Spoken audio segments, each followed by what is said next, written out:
Vous savez, Judas a chassé des démons. Il a guéri des malades. Il a ressuscité des morts. Mais il n'est pas entré au ciel.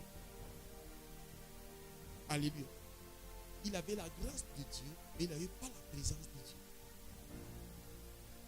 Beaucoup opèrent dans la grâce de Dieu. Et la Bible déclare que la grâce est trompeuse. Amen. La grâce, bien aimé, c'est une notion. C'est une grâce que Dieu te fait.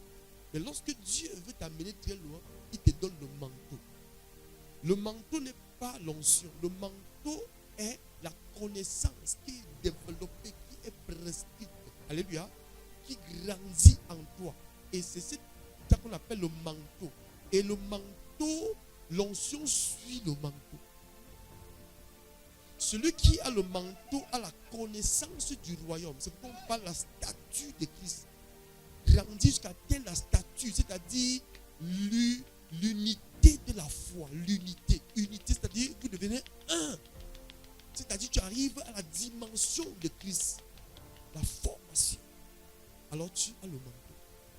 Et maintenant, ce manteau, tu peux enseigner ce manteau. Quand tu dis une parole, l'onction suit seulement. Parce que l'onction est sur le manteau, parce que le manteau est le créateur de l'onction. Est le créateur de la grâce. Et c'est les disciples qui portent le manteau. Jésus les transfère son manteau. Mais la foule, bien d'autres personnes pouvaient recevoir la grâce. Comme Judas, pour faire des miracles, pour faire ceci, pour faire cela. Alléluia.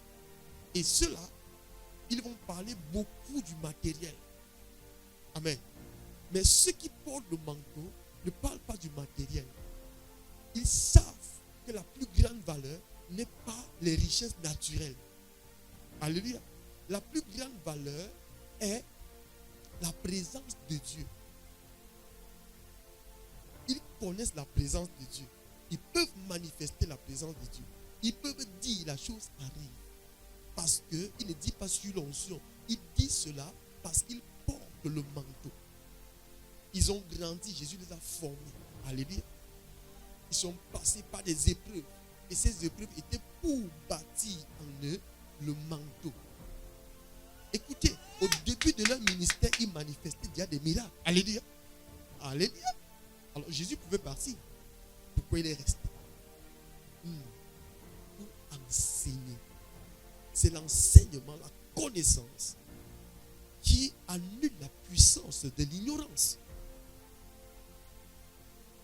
Car l'ignorance est un manteau de disgrâce, est un manteau obscur. Lorsque tu portes le manteau, parce que tu as permis que Dieu te forme, tu as accepté de passer sur les chemins qu'Élie est passé, où c'est le corbeau qui te nourrit, où c'est la veuve de Sarepta qui te nourrit. Tu dépends de Dieu à 100%. Tu ne vis plus pour toi.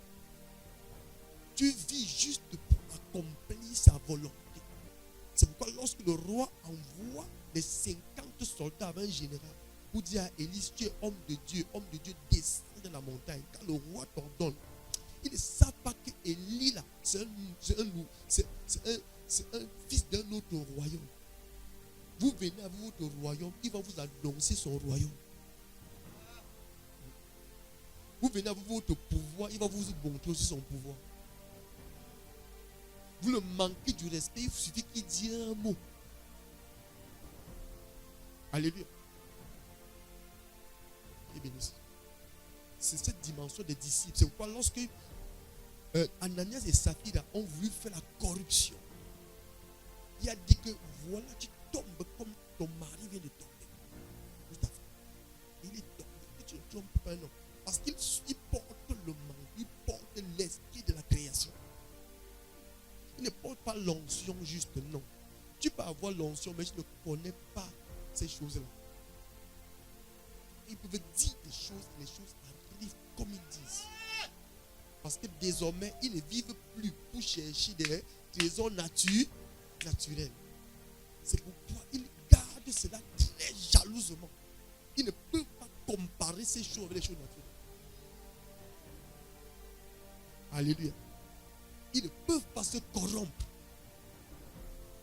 pour des choses. Non. Ils vivent pour un royaume. Ils défendent la cause de ce royaume au prix de leur vie. Alléluia. Alors, je brossais juste pour faire comprendre la dimension des disciples.